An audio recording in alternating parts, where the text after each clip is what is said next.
नमस्कार, सुप्रभात, स्वागत, अभिनंदन आप सभी का सबरंग कार्यक्रम में। मित्रों, सृष्टि का एक नियम है कि आप जो देखेंगे, जो सुनेंगे, जो पढ़ेंगे, वैसे ही आप बनते जाएंगे। और यदि सुबह सुबह ये कार्य किया जाता है, जो भी देखा, सुना, पढ़ा जाता है, वो बहुत गहराई से हमारे अंतर्मन में उतर जाता है और वैसा ही सारे दिन हमारा स्वरूप रहता है। इसलिए इस बात पर हमें बहुत गहराई से ध्यान देना चाहिए कि सुबह उठते ही हम क्या देख रहे हैं, क्या सुन रहे हैं, क्या पढ़ रहे हैं, क्योंकि उसी का सारे दिन चिंतन चलता है, वही सारे दिन हमारे जीवन में होता चल रहा होता है। इसीलिए प्रतिदिन सुबह सुबह हमारी कोशिश रहती है कि एक सुंदर सुवाक्य से शुरुआत करें, ताकि ये सुवाक्य आपके सारे दिन को सुंदर से सुंदरतम बनाता चले। आइए देखें कि आज का सुंदर सुवाक्य क्या है। ओम शांति। किसी ने पूछा कि तनाव क्या है, तो इस पर एक महात्मा ने बहुत ही सुंदर उत्तर दिया कि तनाव हमारी अपेक्षाएं, यानी जो हम चाहते हैं, और हमारी वास्तविकता, यानी जो हमारे साथ हो रहा है, इनके बीच का अंतर है।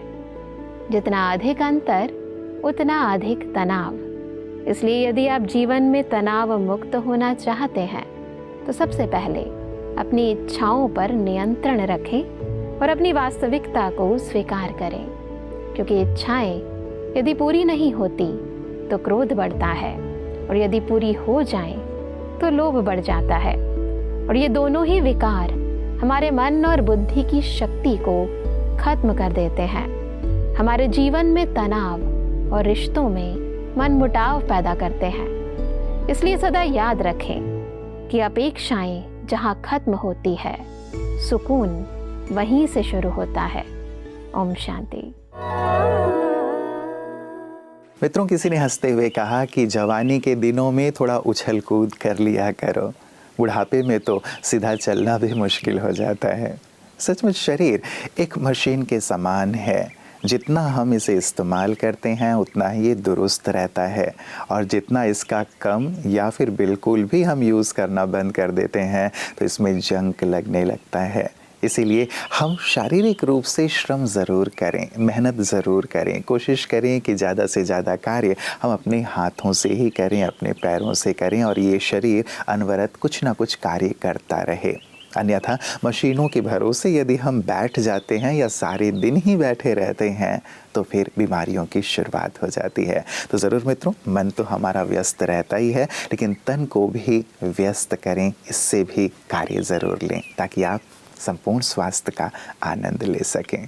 और आइए इसी सुंदर बात के साथ चलते हैं आज के आपकी सेहत आपके हाथ की ओर। ओम शांति। दिन की शुरुआत आप पानी, उसके बाद में जूस से करेंगे तो इससे बेस्ट और कुछ नहीं हो सकता है, क्योंकि पानी हमारे बॉडी को क्लेंस करता है, वाटर न्यूट्रल है और जूस अल्कलाइन है। तो इन दोनों चीज़ों से आप शुरुआत करेंगे अपने दिन की, तो हेल्थ हमेशा अच्छी रहेगी। तो चलिए आज से शुरू करते हैं जूस की सीरीज़। पहला जूस सबसे इंटरेस्टिंग जूस है और बहुत लोगों को ये बहुत अच्छा लगेगा, और वो है स्किन के लिए।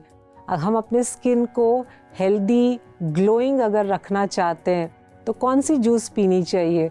उसके लिए सबसे बेस्ट जूस है कॉम्बिनेशन जिसमें आता है कैरेट और स्वीट लाइम का, यानी कि मौसम्बी का। इन दोनों को जब हम कंबाइन करते हैं तो कैरेट का विटामिन ए और मौसम्बी का विटामिन सी दोनों हमारे स्किन के लिए बहुत अच्छा है।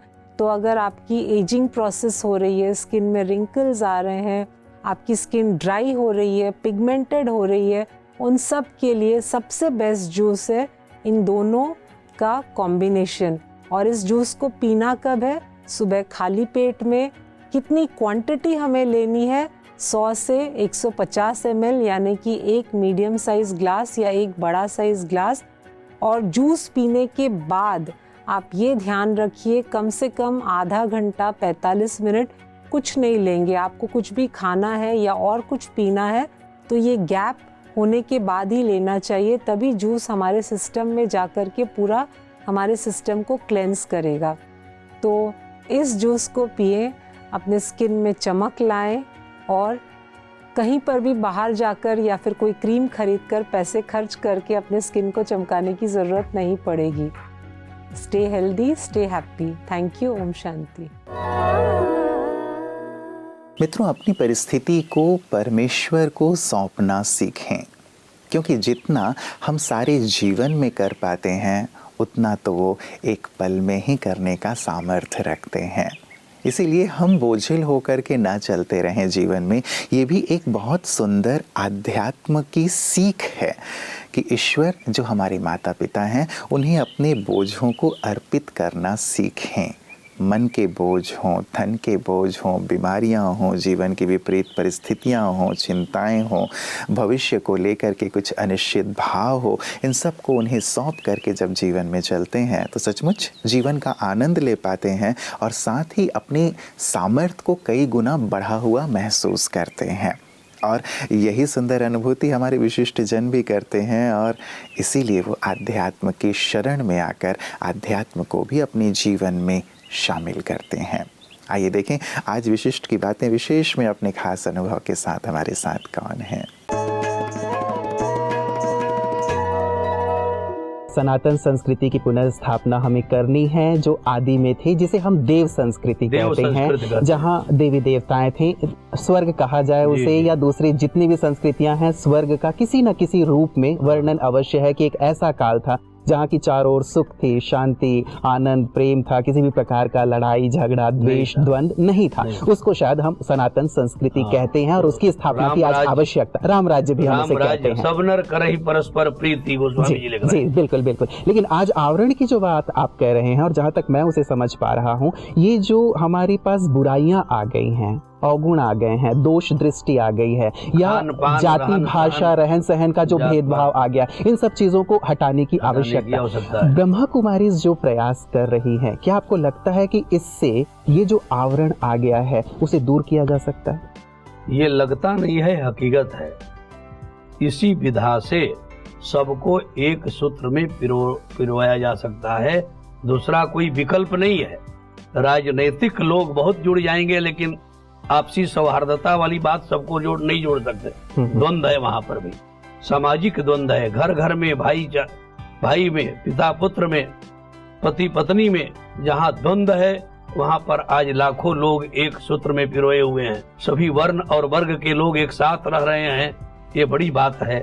और इसी विधा में, इसी महाप्रवाह में पूरा वर्ल्ड जुड़ेगा एक दिन और सब एक साथ अमन चैन शांति के सांस लेगा और देवत्व समग्र विधाओं की स्थापना इसी ईश्वरीय विद्यालय से ही होगी। तो क्या आप ये मानते हैं और ये कहना चाहेंगे आज इस मंच से कि सभी को ब्रह्मा कुमारी जो राजयोग एक दिन स्वीकार करना पड़ेगा? स्वीकार तो करना अवश्य पड़ेगा जैसा आप कह रहे हैं, लेकिन क्या आप इस मंच से ये कहेंगे जरूर कि ब्रह्मा कुमारी जो राजयोग सिखा रही हैं या जो ईश्वरीय ज्ञान दे रही हैं उसे सभी जाति भाषा धर्म वर्ग के लोगों को सीखना चाहिए, क्योंकि ये नितांत आवश्यक है राम राज्य या श्रेष्ठ स्वर्ग की स्थापना? बिल्कुल बिल्कुल सीखना चाहिए। ये नहीं सीखने पर ही द्वंद्व बढ़ता जाएगा और शांति अमन चैन से लोग दूर होते जाएंगे और ईश्वर से दूर होते जाएंगे। यदि ईश्वर से जुड़ना है, अमन चैन से जुड़ना है, शांति सद्भाव और प्रेम से जुड़ना है, तो सभी वर्ण और वर्ग एक साथ में आकर हमारे जो है ईश्वरीय विद्यालय की सीख से जुड़े। ये हमारा शुभ संदेश है। आध्यात्म जैसे हमें ये सिखाता है मित्रों कि ईश्वर को सब कुछ सौंप कर हल्के हो जाएं, वैसे एक सुंदर बात ये भी सिखाता है कि आप अंधेरों को दूर भगाने में समय बर्बाद ना करें, लेकिन दिए जलाने में समय लगाएं। किसी को नीचा गिराने में समय बर्बाद ना करें, लेकिन खुद को ऊंचा उठाने में अपना वक्त लगाएं। कितनी सार्थक और सकारात्मक सी बात है ना। आज हम अंधेरे से परेशान या फिर दूसरा आगे बढ़ रहा है तो उसे कैसे नीचे गिराया जाए, इस बात में ही अपना सारा जीवन वक्त लगा देते हैं। आध्यात्म कितना सुंदर प्रकाश देता है कि अपने जीवन को सकारात्मक दिशा प्रदान करो, सकारात्मकता की ओर ले चलो, ताकि अंधकार बुराइयां नष्ट होती चलें और समाज श्रेष्ठ और सुंदर बन सके। रामेश्वरम हिंदुओं के लिए एक महत्वपूर्ण तीर्थ स्थल है जो दक्षिण पूर्व भारतीय राज्य तमिलनाडु में पाम्बन द्वीप पर स्थित है। ऐसा माना जाता है कि रामनाथ स्वामी मंदिर के दर्शन करने से पाप धुल जाते हैं और मोक्ष की प्राप्ति होती है।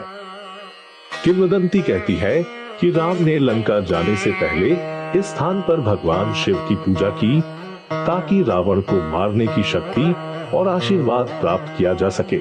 हमने देखा है कि रावण उन 5 विकारों का प्रतीक है जो मानव आत्मा को प्रभावित करते हैं।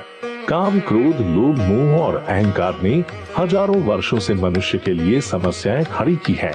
द्वापर युग में 5 विकारों ने अपना अपना खेल चालू किए और कलयुग के अंत में हम पर पूरी तरह से हावी हो गए। शिव परमात्मा कहते हैं कि फिर से शक्तिशाली बनने का एक ही तरीका है, उनके दिव्य ज्ञान को रोज सुने और उन्हें उनके मूल प्रकाश बिंदु रूप में याद करें। यह दिखाया गया है कि राम स्वयं एक देवता थे और इसके बावजूद उन्हें शिव की पूजा करनी पड़ी। इससे पता चलता है कि शिव परमात्मा है, उनका कद सभी देवताओं से ऊपर है। हम में से हर कोई एक आत्मा है जो हमारे पहले जन्म में एक देवता की तरह रहती थी। जन्म और पुनर्जन्म के चक्र से गुजरने के बाद हम मनुष्य बन गए हैं और फिर से देवता बनने का एकमात्र तरीका शिव परमात्मा को उनके मूल बिंदु रूप में याद करना है। मित्रों, चलते चलते एक और सुंदर सी खूबसूरत बात, कभी भी ये ना सोचें कि मैं कुछ भी नहीं हूँ और कभी ये भी ना सोचें कि मैं ही सब कुछ हूँ, बल्कि ये सोचें कि मैं कुछ तो हूँ और बहुत कुछ कर सकता हूँ। हमारे अंदर सामर्थ्य है, काबिलियत है।